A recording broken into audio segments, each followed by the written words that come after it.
Welcome to By the Way with Beth and Stacey. I am Beth Cooper. I'm Stacey Earlywine, and I'm sending a code that is necessary for me to send to Paula Cooper right now. Oh, okay.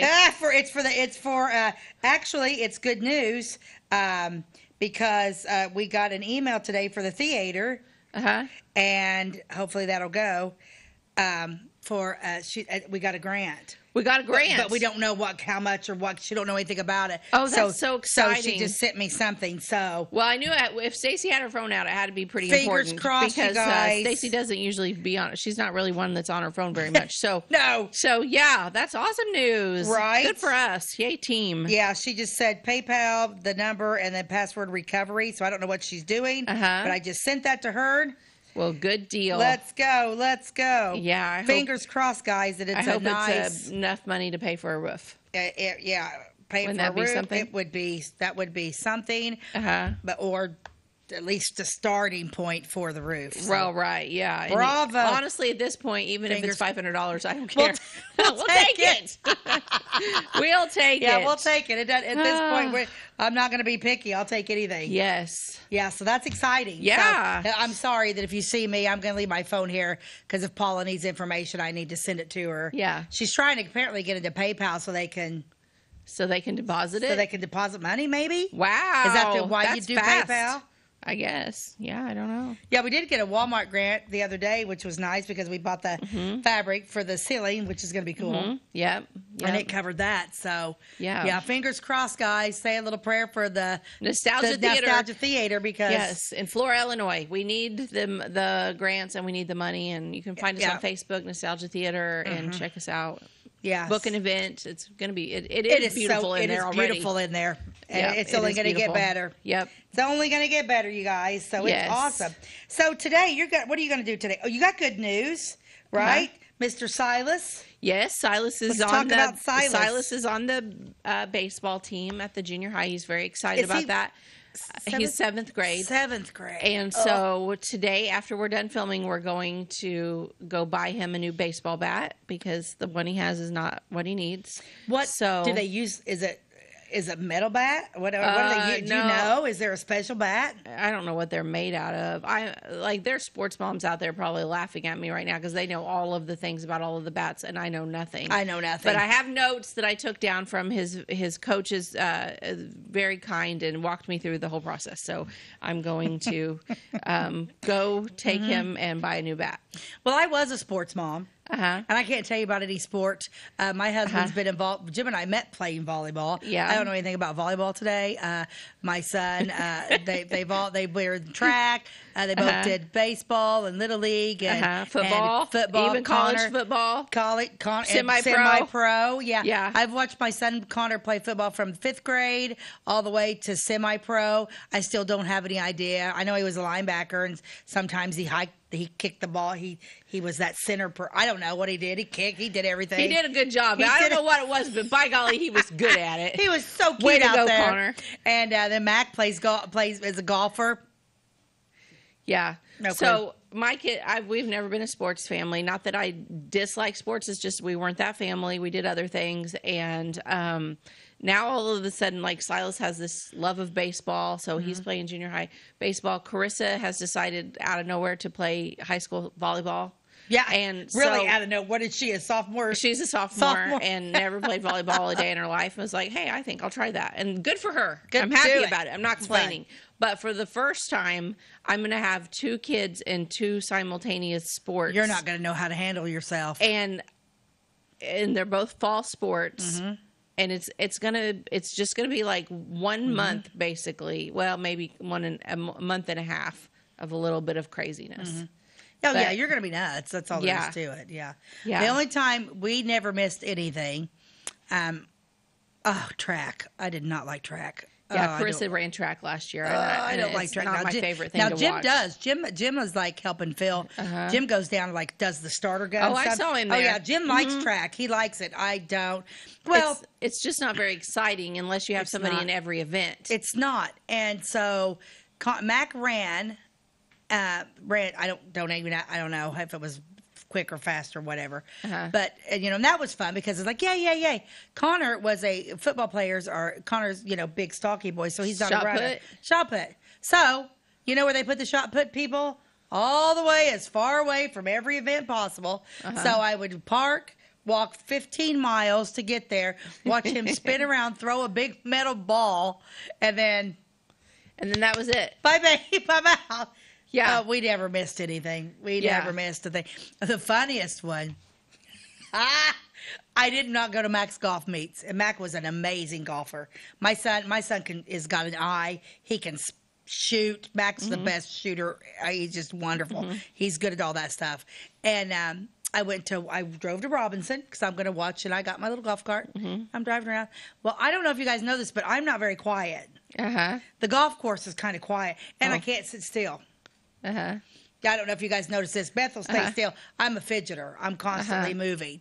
And so after it was all done, Mac was like, "Hey, Mom." And I'm like, "What, honey? That was really fun." He's like, "Don't come to anymore." I'm like, "What?" He's like, "Yeah, just don't come to." Don't really? Come. Yeah. Because I'm like, "Yeah, go. Oh, you were too loud. Nice shot, honey. Nice. Yeah, so Mac was literally like, "Mom, don't come." So I went to one of Mac's golf matches because he banned me. Well, at least he knew that you cared and that you would be there if he allowed you to. It's the thought that really counts and all that. It really is. Yeah, my Mac is a hunter. Mac is a dead eye. It's insane. He could just.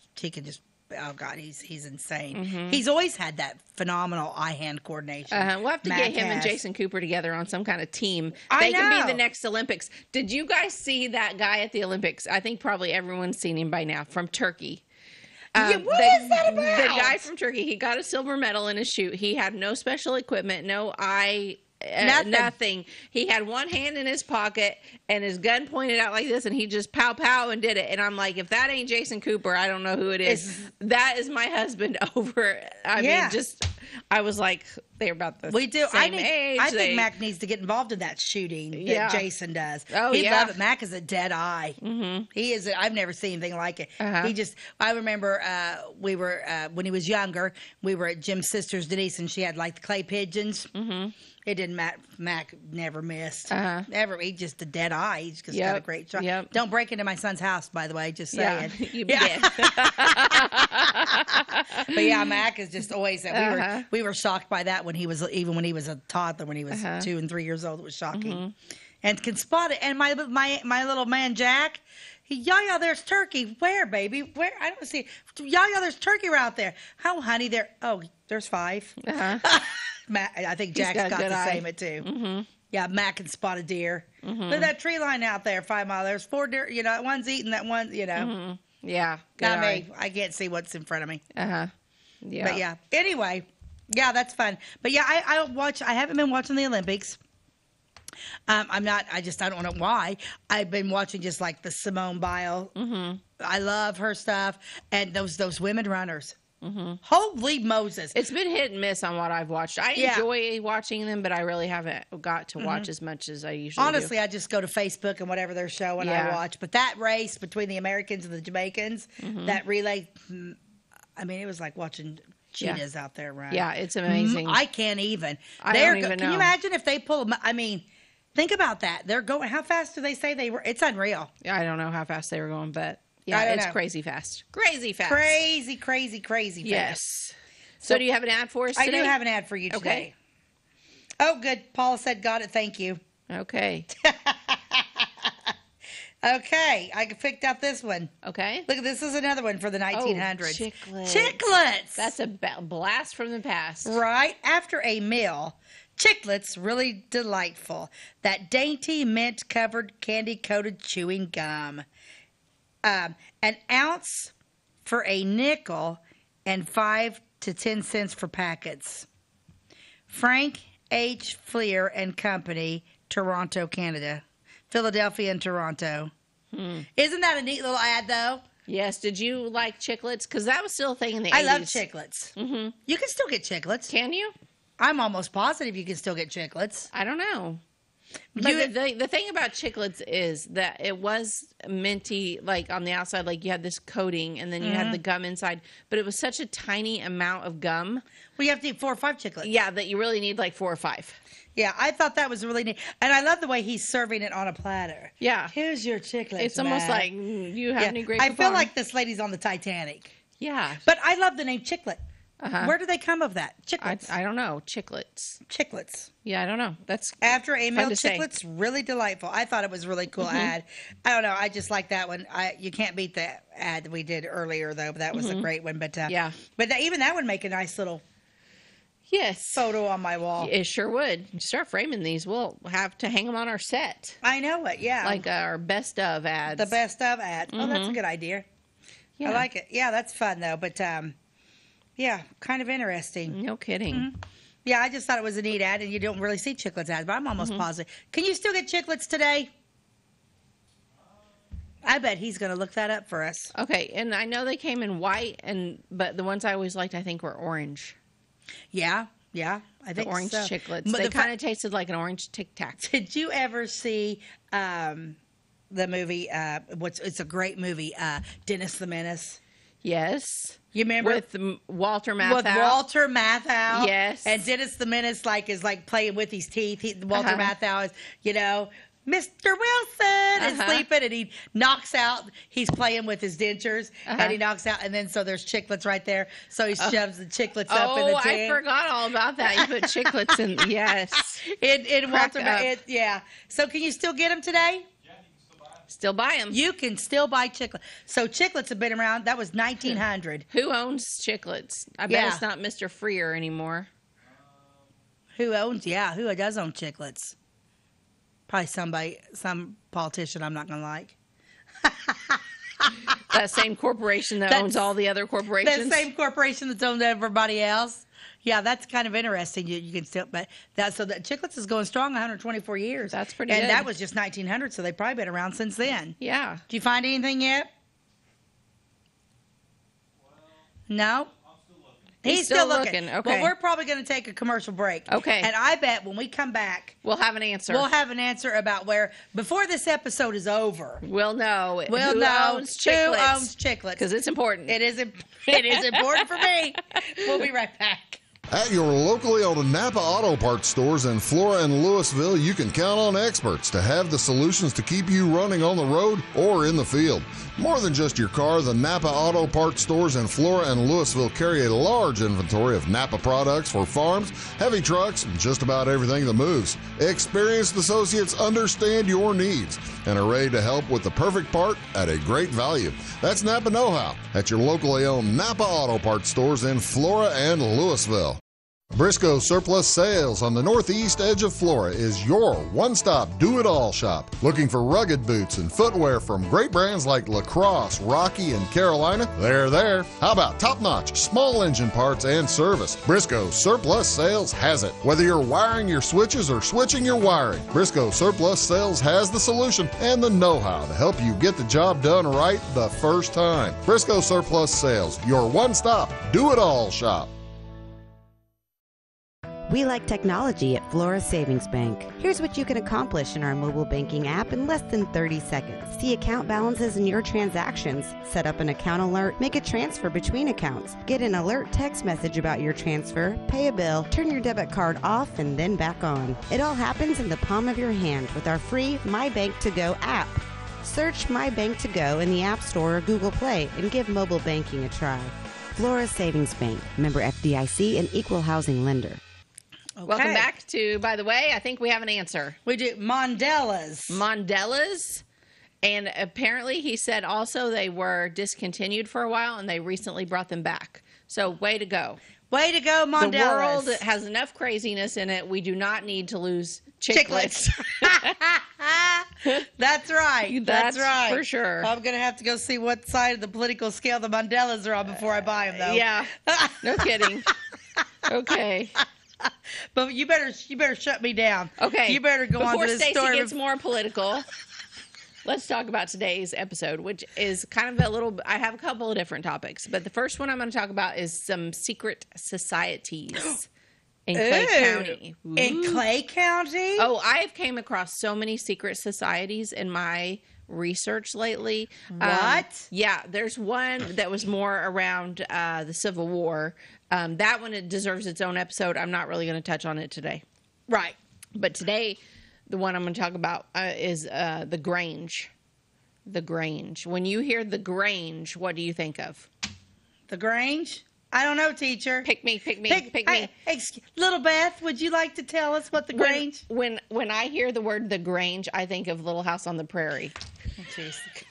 You know that episode where Paul joins the Grange? Because Because it is, listen, it is an organization of farmers. They band together. It's almost like a union so that you can get the prices that you need and you get treated fairly and you don't get taken advantage of. All the farmers join together. What the union used to be? Kind of what the union used to be, but because it's not against an employer, right? The farmers are self-employed anyway. They called it the Grange, okay? And then they had these Grange halls that they would meet in, okay? So, have you ever seen a Grange hall? No, yes, you have. You have. Yes, you have. Have I been in one? No, probably not. But I've seen one. Yes, you have, because there's one on Route 50 by Lebanon. If you take Route 50 and you're going over to Ferry Heights, where we all go to shop from Clay County. I got to get in that direction. Okay. I'm in that direction. You're headed west. Okay. Okay. And on your right is a white building, and you're almost to Lebanon. Yeah. I think it's yeah. And you're not quite to Lebanon, and there is a white building. It looks like kind of like a church, but it says something. It has a big sign on the front that says Grange Hall. Really? Mm-hmm. And I've always went past there, and I've thought, the Grange, like that's like what Pa did. We should have stopped. I think they just use it for like community events now. Oh, okay. Okay, so, but they were really for important meetings, this Grange. Mm-hmm. They were known as secret farmers organizations, and they were organized and designed to hear and address all the problems and grievances of the American farmer. Ooh. So we had one locally. But the very first one was organized by a guy named O.H. Kelly near Boston, Massachusetts, right after the Civil War. He starts organizing the farmers. Okay. It was a usual thing to hire one of their men to stay in Washington, D.C. while Congress was in session to inform their congressmen of their needs, and they, with other farm groups, worked to place a member in the president's office who would fight for their best interests. So this is early lobbying for farmers, basically. They're lobbying for farmers' rights, but they're called a Grange. Many of these farm groups, called Grangers, met in their own communities once a month or more often if there were pressing issues. Webster's Dictionary's definition of a Grange is a farm association for farmers that is, it describes a Grange as a farm or association for farmers. So that's what the definition is.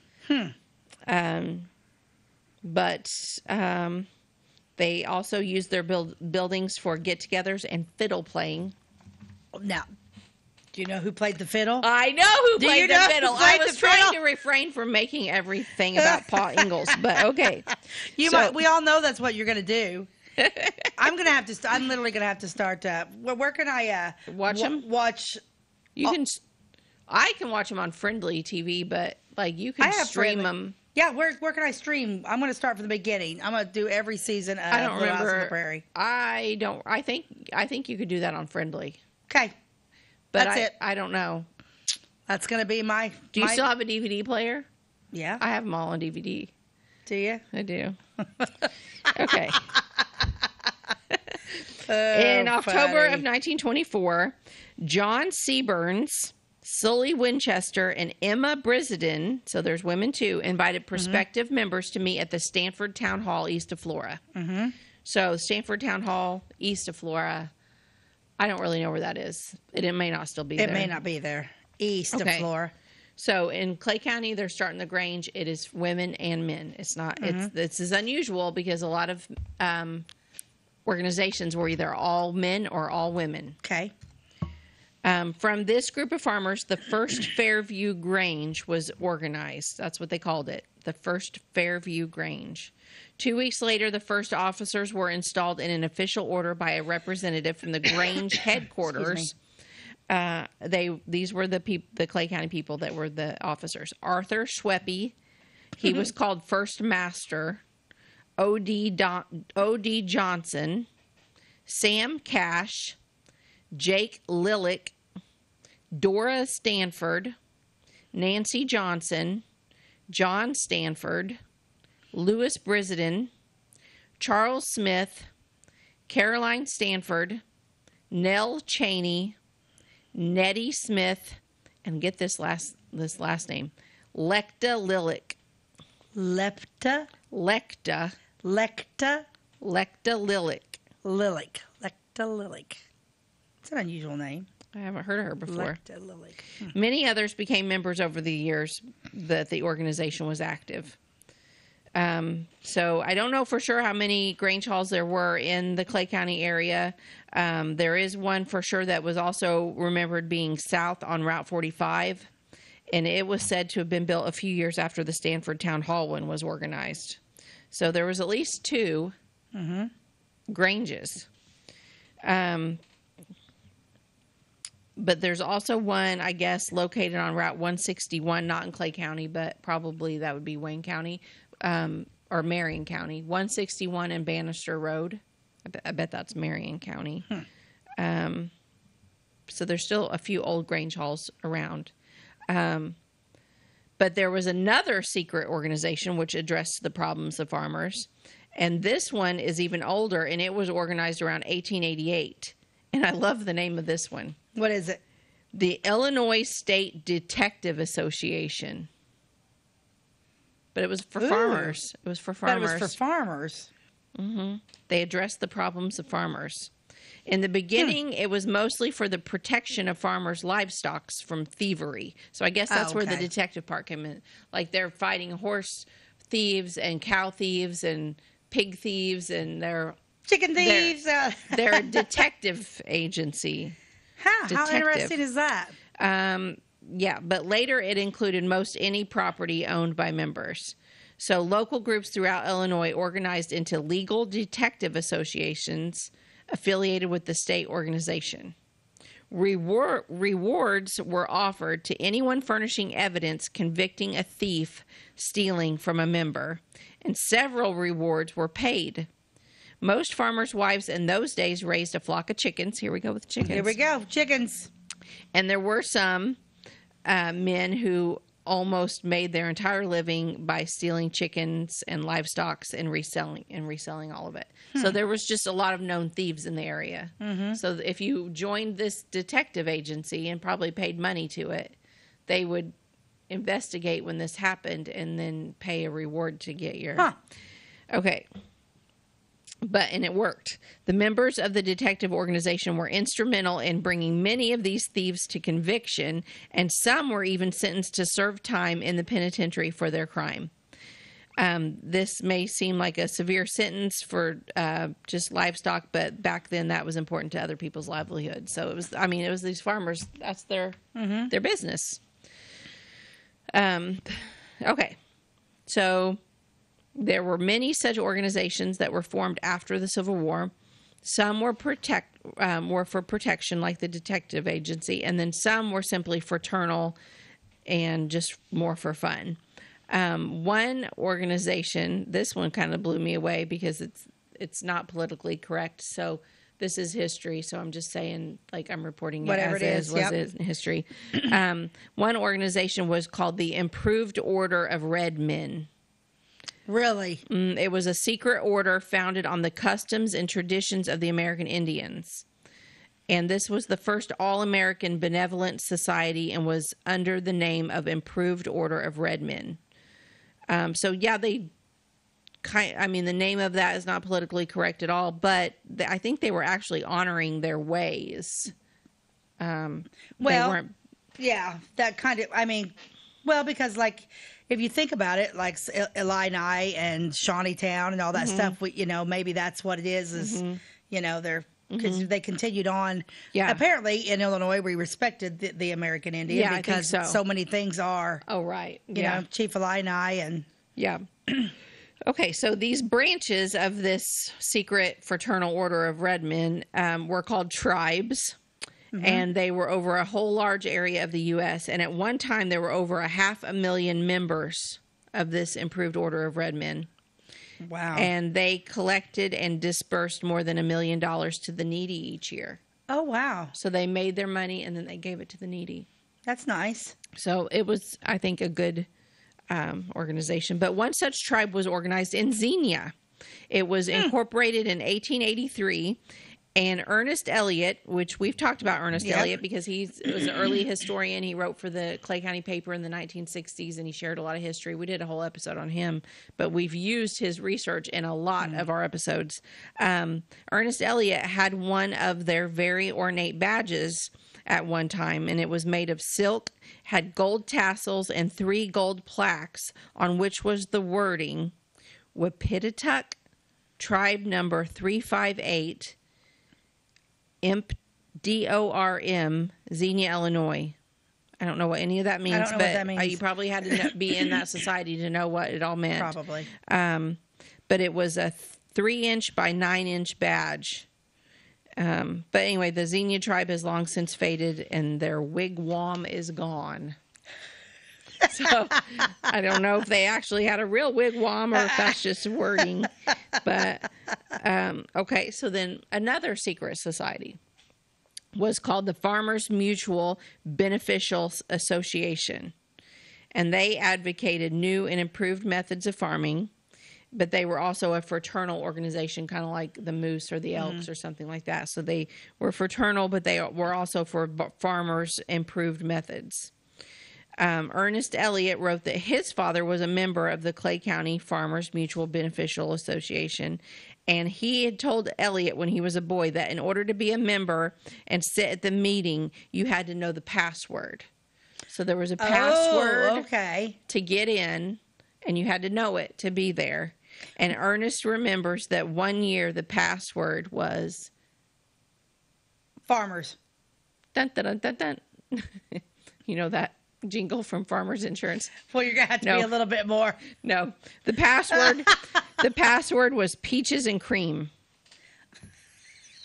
Peaches and cream.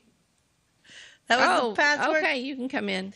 How interesting is that? Yes. Huh. Well, we're going to take a quick commercial break, and we'll wrap this this up and see what.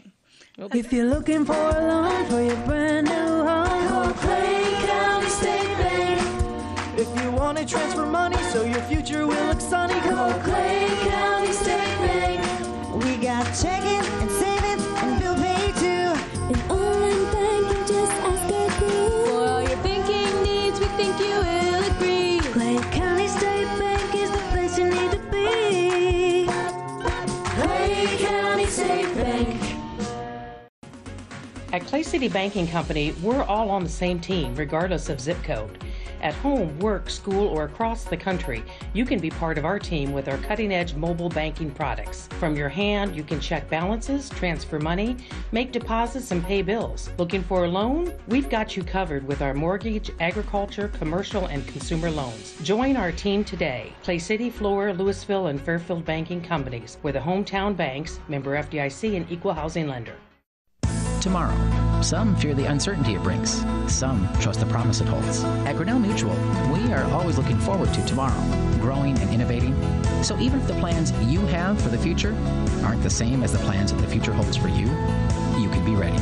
Because we'll be ready, like we have been for over 100 years. Trust in that. Trust in tomorrow. Talk to your mutual agent today. Your local agent is on the square. Louisville, Clay County Farmers Mutual Insurance. Welcome back to By the Way with Beth and Stacey. We're talking about secret societies. Secret societies. I always wanted to be a part of the secret society. Well, wasn't it? No, what was the little? It wasn't a secret society on the Christmas Story, was it? I don't know. No, it wasn't a secret society. Yeah. So that was a few of them for farmers, but the one that I'll mention this one briefly, but we need to dive deeper into this one. But they're around the early days. There was called the Regulators, right? And that they were more like vigilantes, right? They started taking the law into their own hands. I like them, and they. I have to say, sometimes I do think that would, like, if you could do that, it would clear up a lot of problems. I don't have a problem with a lot of that stuff. But they just, like, took care of business. Uh-huh. And if somebody done something wrong, they tracked them down, and a lot of times they shot them. Yeah. And I'm not saying that that is probably the answer, because they did some things that were pretty shady, too. Like, they did some lynching and some things like that were totally unnecessary. So I think it was a mixture of, like, bad guys trying to be good guys, and then some good guys that were actually in it for the right reasons, but kind of got sucked into this, what started out as a group that was for the greater good, but it kind of became... a movie, honestly. Like, you could make a movie out of it. Yeah, our entire nation is a secret society. Yeah. You know, you start the Skull and Bones and all that. You start diving into a lot of that stuff, and it's interesting, and it's kind of scary too. Yeah. But yeah, the United States is made up of the secret society. Of course, I love my conspiracy theories. But when you start reading about that, there is a lot of truth. There's a lot of happen. history there. Even like they touch on it a little bit in the movie with Nicolas Cage when he steals the National Treasure. Yeah. It's like I said. You start looking up the Skull and Bones, and what's some of the other ones? I just went blank on one of them. That it's I don't know. I can't remember. It'll probably come to me, but I just remember that was you dive it. If you dive into the Kennedy assassination, it really comes out. You know, there's like that secret society and Skull and Bones. Here's a question. Like, I know that we all, well, us for sure, think that there are definitely, like, on a national level, some secret societies. Do you think there are any locally that are secret societies in Clay County that you and I are not, like, we don't even know about? I don't know. Probably. I mean, this was going on way back when. Do you think that there's still is secret societies? I don't know, because people can't keep their mouths shut anymore. No. Like, people that know secrets, they just tell them on social media. Well, yeah. So I kind of think no, there isn't. Just because I don't think you can really keep such things secretive anymore because somebody blows it. Yeah. But what do I know? I don't know. I may be naive. There may be a huge secret society, and I'm just oblivious. Yeah. I hope there is. You hope there is or there isn't? There is. Heck yeah. Just to kind of keep things intriguing. Right. Yeah. I'm probably better off being oblivious to it, because it's something about it kind of scares the living daylights out of me. Yeah. Like, Illuminati. Yeah, the Illuminati. Illuminati. I knew it would come to me. Yeah. Yeah. Yeah, you start. Yeah, it's kind of interesting. There's a whole lot of stuff. It's like we were at the church one day, like we have a Bible study on Sunday night, and we were talking about this certain, type Skull and Bones and Illuminati and other things. And the next day, no, I'm sorry, our pastor, one of our pastors that was at the church, he and I, because like Saturday night, Jim and I were talking about it, then Sunday morning I was talking to my pastor about it, and like this was several years ago. And talking about that, and we were like going on and on about it. I said, did you know any of that's like really weird, religious, blah, blah, blah, blah, blah. The very next day on Monday, that pastor called me and was like, you're not going to believe this. And I said, what? He said, I just got a manila envelope that was everything we were talking about yesterday morning. Gives me chills. And I went, are you kidding me now? And he's like, no, it was an anonymous delivery. Turns out every preacher in the city of Flora got the same manila envelope warning us about what we were talking about the day before.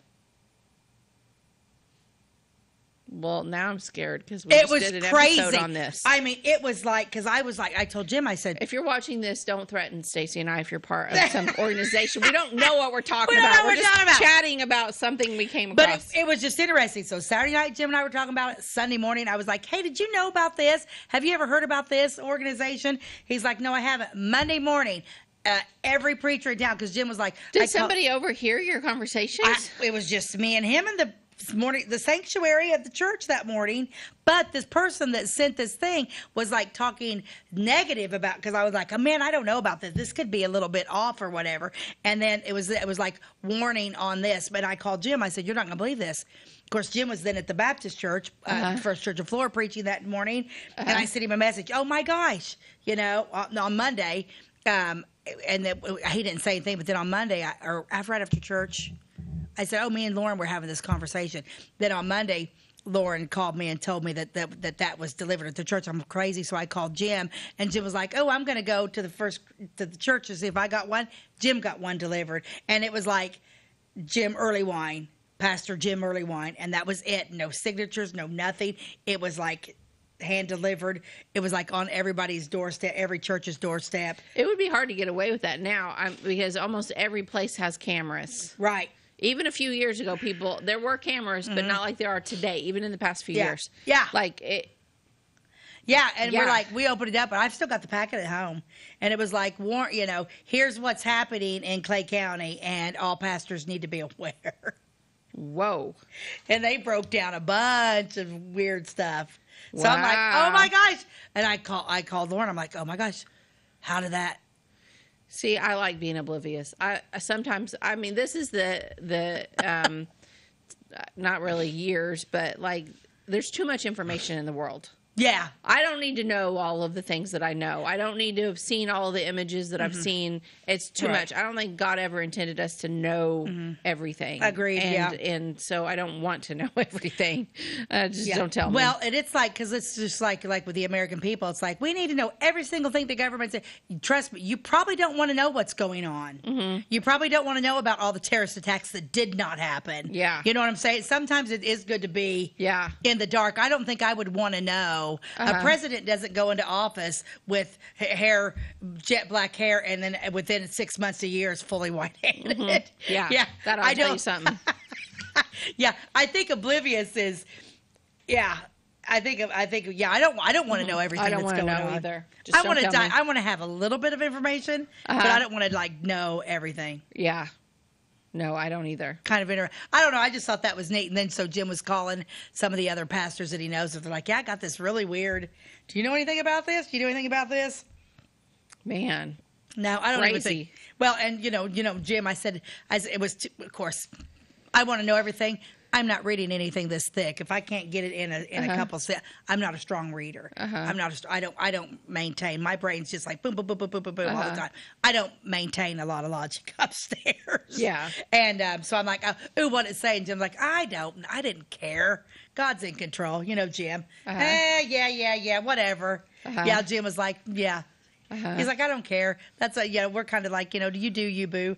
Wow. But it was just interesting. Yeah, for sure. Speaking of secret societies. Yeah, secrets. And we don't know who sent them. Nobody's ever said. We need a detective agency. We need. Do we have any more time to start a detective agency? No. I've always wanted to be Charlie's Angels. We would be really good at it, but I don't have time. I'm just going to tell you no on this one. We're not doing this time this year. Okay. Well, maybe next year we'll start a detective.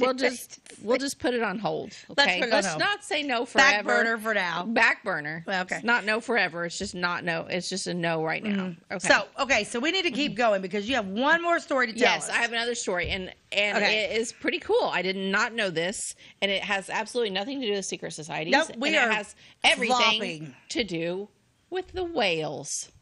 The whales, as in killer whales? As in any kind of whale. We're going to talk about a whale today. Whales are cool. A whale in Clay County. There was a whale in Clay County. There was a whale in Flora at the depot. Who would have thunk? Who would have thunk it? Not me. Not me either, but it's kind of a grisly little tale. Well, we like grizzly. If you like animals, this will make you sad. Aw, I do like animals. I like animals too, and I like whales. I think that they are very intelligent, and they have this own language underwater that's beautiful to hear. And there's really nothing about whales that I dislike. I like whales. I like whales a lot. I don't want to be eaten by one. I don't want to swim with one. But I do like them. I'll stay out of the pond. I will admire them. I love them from afar. Okay, about this was written in the early 2000s, and at that time she says about 75 years ago. So let's just say about 100 years ago. The whale was not held in the same light as it is today. People today are all about saving the whales, loving the whales, honoring the whales. 100 years ago, it was let's kill the whales. Yeah. Because we need they burn the blubber, they use that for energy, and they just thought they would, I don't know what they did with them all, but they killed them. But okay. So there was a railroad car that came into the train station in Flora that had a whale in its cargo in August of 1930. Okay, so yeah, this is a long time ago, but it's not like our other stories lately have been in the 1800s. This was in the 1900s, 1930. Okay, so that... It housed a dead 60-ton California gray whale on its, get this, what they called it, the first continental tour. He was on his first continental tour. Okay, that's odd. It was basically like kind of a freak show. The public was invited to come view the large specimen, and apparently hundreds of people did. So it's possible today, I think it would be possible, sure it would, that there are people that are in their upper 90s, but they may, if they would have been very young, but they could possibly remember this event. Just saying it's possible, I think. They even made souvenir cards, and it says, of the 27 species of whales, this is the smallest. This one is a male, shot 70 miles off San Clemente Island on July the 1st, 1929 at 4 p.m. after an all-day chase using a regulation whaleboat made in Norway, manned by professional killers. Oh, they just chased him down? All day long. Day long. Battled 17 hours after being harpooned, the harpoon weighing 150 pounds with a bomb on the end. Towed in from the sea and lifted by a 90-ton capacity electric crane at the Los Angeles shipbuilding yards, where it was placed on the special steel railroad car. Let's take a look at this whale before I go any further. I sent in a picture. It's not the best, but here it is. Okay, so what am I looking at here? You're looking at a whale, a 70-ton whale hanging by a huge crane at the shipyards in Los Angeles. They harpooned this whale. They chased him all day long. They finally killed him. They hauled him into the shipyards, and then they strung him up like this before loading him into their... what was the purpose? They just decided to go, well, honey? Because they want this continental tour. They want to teach the people about whales and to show people that live inland what a whale is. I think they were trying to do something educational, but at the time it was only 1930, and their only way to show somebody what a whale looks like is to kill one and show it to them. That is very, very, very, very, very sad.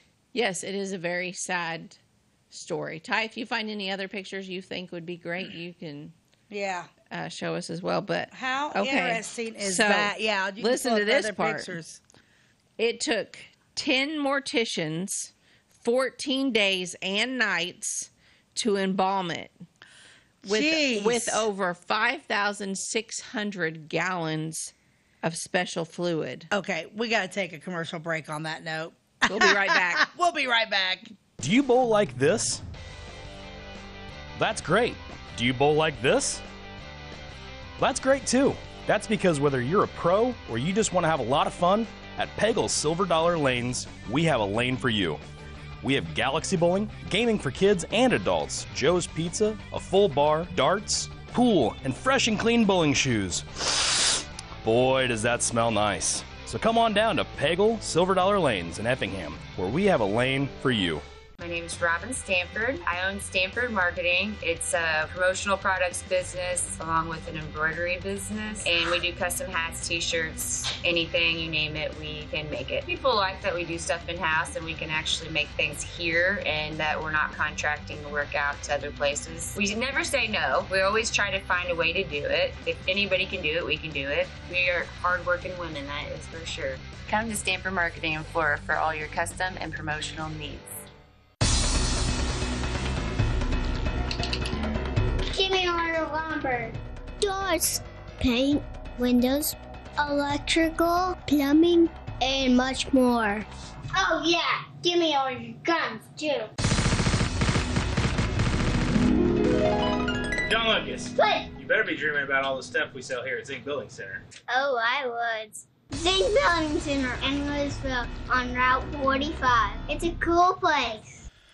Welcome back to By the Way with Beth and Stacey. We're talking about the whale that came to Flora on a train car in 1930. Unreal. And it was sad, but at the same time, I guess they thought they were doing something really cool. Good. I don't know, but we're talking about how long it took them to embalm it. Well, considering they had to like track it down hours and hours and hours off the coast of California. Oh yeah, all day long. Here, so now we're embalming it. Yeah, 5,600 gallons of special fluid. Its tongue weighed 1,500 pounds. Its heart weighed 225 pounds. What? With a total weight of 120,000 pounds. Jeez. No teeth. A throat the size of a man's fist. Feeds on sardines, squids, anchovies, and catches from 1 to 1.5 tons at a time. You know, have you ever like watched the Discovery Channel on whales and stuff? A little bit. When they just scoop up and they eat. Yeah. I mean, there is a lot. They just gallons and gallons of water, and they just some of them eat plankton, and it's crazy, isn't it? Mm-hmm. Wow. Its eyes and ears are very small, but capable of hearing and seeing at a distance of 1/4 mile. That's the end of what was on the card. So all that information was a direct quote from the sightseeing card that was on it. So you would think that would make front page news on the Flora newspaper, but it did not. How did that not make it? No, I know. It was actually just one little tiny article that was like on page 3 or 4. This ginormous whale is coming through on the train. Yeah. Mm-hmm. So, like, just a little tiny little blurb on August the 26th said, "Many see big whale." That's the headline. Many see big whale. Then it says, hundreds of people who had never seen a whale were attracted to the railroad car near the freight depot on Monday to view the 60-ton big fish. So this is 1930. So this is the same depot building that we have today. Yeah, this is our same building, okay? So just when you drive by and you go by Huck's in the depot later today, just close your eyes and imagine this train sitting there with this great big whale in it. Whale. Mm-hmm. Okay, so many people wanted to view the 60-ton big fish, they call it, although we know it's not really a fish. It belongs to the California Whale Company and was also at the Springfield State Fair. Seriously. The whale was captured off Catalina Island after 17 hours of effort. It was embalmed so as to make a tour of the United States and Canada. And that is the end of the article that was in the newspaper. That was it. That's all that was in the paper. There is no mention of it costing anything to view the mammal, but apparently souvenir cards were sold, and there are at least 3 different ones that were shown that Rena Thomas had seen by a Clay County lady. She had all 3. Her aunt had went to see the whale and had saved the cards on it. And according to the aunt, an unpleasant odor. Can you imagine? No, shocking. An unpleasant odor accompanied the display despite the embalming procedure. After all, it had been dead for over a year by the time it rolled into the Flora Depot. Okay, because even though you're embalmed, decaying process still happens, correct? Does that still happen? I don't know. I don't think you still decay. I think you don't? Well, so like if you were, I don't know. This is weird. I can't speak on that. I don't know. We'll have to ask because Brian. I think that eventually, like if you're embalmed and buried, I mean, eventually you are going to decay. I would think so. It's just a slower rate, I think. Real slow. Yeah. But this thing is not buried. This thing is like out in the elements for over a year. Yeah. Traveling. Yeah. And I don't know if you've ever smelled, I don't know what embalming fluid smells like, but I have seen a cadaver, and I know that is like formaldehyde. If you have ever smelled that, you won't forget it. It's recognizable. Nasty. Yeah. It's a very horrible smell that seems to penetrate your entire being. Agreed. Even your soul. Yeah. And you can never shake it. How's that for drama? Very dramatic. Did Paul Ingalls say anything about being a... No, that was probably said on Downton Abbey. That's my other source of all things history, right? No, that's from my own heart. Interesting. Yes. So. Oh my gosh. Anyway. Yeah, so that is basically the story of the whale. So it's not something that would happen today.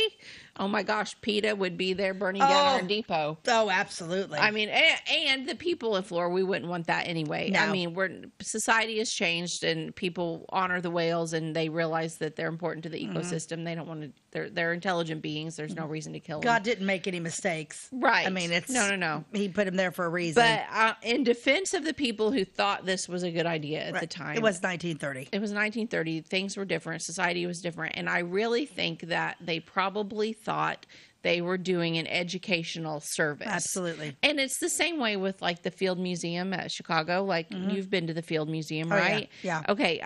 It's my favorite museum. I could spend hours and hours there just wandering through those hallways and viewing all of the animals.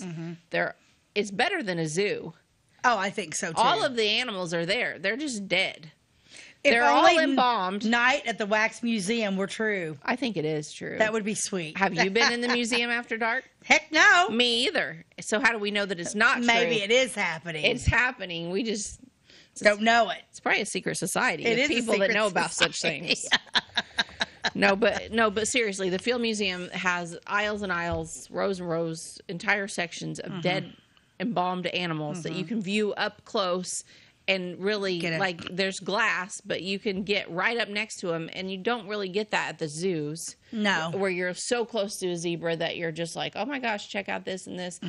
So I see, and all of those animals were done way back in the early 1900s too, I think. So, it was seen as an educational thing to learn about animals. The that most way. up and close personal animal was a giraffe. And we were over in Indiana. There's a drive-through. Drive-through zoo. And I'm like walking. I'm like, oh, there's this giraffe over here, whatever. So I'm like walking in this ginormous barn, and then there's like stairs that you could walk up, and then it was like all open, so like you could, and I'm like. But I didn't go up the stairs, and I'm standing here. So I'm standing here, and there's just like this big open area. It's kind of taller than me, and I can see the giraffe coming, and it gets a look at me, and this was the craziest thing. So I'm standing there, and the giraffe, and he walks over to me, and here I am, and he's up here, and he leans his neck over, and so it's just like slow motion. Did he kiss you? And it was... I bet that giraffe's face was this far from my face. Oh, my gosh. And it was huge and amazing, and I love giraffes. Because I'm just... But it was almost like you're just mesmerized by it, then it starts walking real slow. And when it leaned its head, it wasn't fast. It was just like a... Slow and steady. Real slow and steady. And I'm like... Are you coming here? Because it was like the top of that wooden thing was like right at the base of... So his whole neck... just was able to lean over, and I literally could have reached out and touched it, but I didn't because I was like, Yeah. And so what was he doing? Just you getting can a better feed look at them. you? You can he feed wanted them. Food. You can actually, so you can get that close to this giraffe and like those people. So then, and there wasn't anybody up there. So then we went up the other. But by that time, he was already off on another mission. But I mean, so I was literally this close, and that giraffe. That's cool. I mean, it was just like you are spectacular. Yeah, absolutely spectacular. Yeah, that's the closest I've ever. My favorite is a polar bear. I want to just go to the zoo, and when they're in the water, I want to get in there and swim with them. No, because they would eat you alive. They would eat me alive. They are the fiercest bear there is. I know, but aren't they gorgeous? They're beautiful behind the glass. Polar bears are my favorite. But, I went to the zoo one time, and he was just spinning around. He had his little beach ball. I'm like, you are so adorable. And Jim's like, yeah, right. Yeah, he will eat you alive. But oh my gosh, magnificent creatures. Yes. Yeah, I'm not a real big game hunter. I just can't. Yeah. I can't. I'm just not a big. Well, I don't. Into that Jason, too. I mean, he hunts. We get some deer meat every year, and then I do feel like around here you have to keep the deer thinned out. Right. So I mean, there's purpose for that. But I don't want anybody killing a polar bear. No, I don't want people hunting giraffes. Yeah, no. No, I can't. I can't either. Nope. I like them. But anyway, but I just had no idea. You just don't realize how big. I mean, till their faces.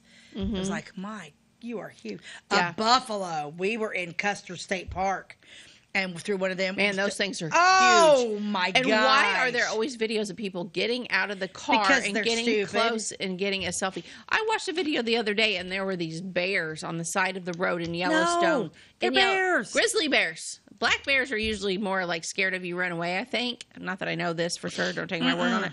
Grizzly bears are not, and they will totally kill you. These people got out of the car, stood up, and took a selfie with bears in the background. I'm like, and they run fast. Yes. Yeah. Why would people do that? Because we were like in this, and they're like, okay, so there was some cars stopped, and like there was this like big, deep, and I'm like, I wonder what's next thing you know, literally right outside my window, a ginormous buffalo, and he comes up and he like even bumps our car.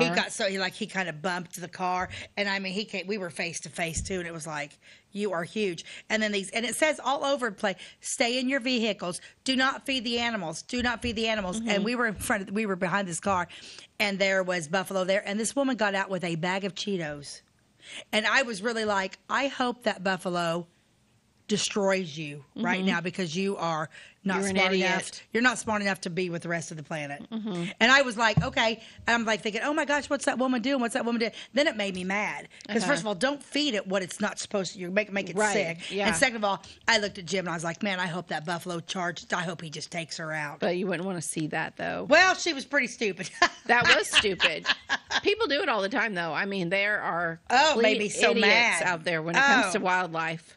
Yeah, you respect them or else. And here's my take on that, is I feel like a lot of the people that do that are from cities, and they just don't know anything about animals at all. Yeah. I wouldn't, And haven't done any research before they get there. They don't know anything about wild animals, that they're wild. I love that. What's that scene on Yellowstone, one of the very first scenes, and the busload of people come up and they're on his land and they're taking pictures of buffalo, and Kevin Costner gets out and it's like, get off the land, that's a wild buffalo, get off the land, he will kill you and all this stuff. Who are you to tell us what to do? And he pulls out his gun and shoots. I love Yellowstone. Yeah.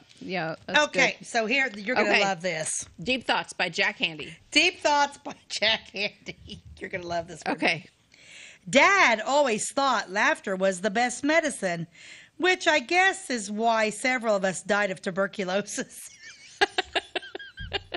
That's kind of dark. That's funny. And he's one of them. Several of us. There's several of us died of tuberculosis.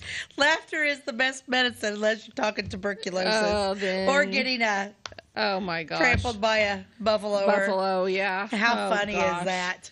That's crazy. I like ending the show with those. It's just so dumb. Our early episodes were just inspirational thoughts. Those were good too. We made you think. This is good for a change. Deep Thoughts by Jack Handy. Deep Thoughts by Jack Handy. They're gonna last till I get this, and then there's another book out there. So I'm gonna go on Amazon and order another one. Well, the world needs more laughter, and if it's just silly nonsense, then that's okay. Yeah, because this one's actually deeper thoughts. So there's another book out there I got to get. Deep Thoughts by Jack. Yep, Deep Thoughts by Jack Handy. Oh, gosh, Beth. Well, that's it for today. Okay. Well, thank you so much for joining us. As always, you can find us on YouTube, by the way, with Beth and Stacey. We're on Channel 100 daily at 11 a.m. New episodes air on Thursdays and Fridays. And please like and follow us on Facebook. And we will see you later. God bless you and have a great day.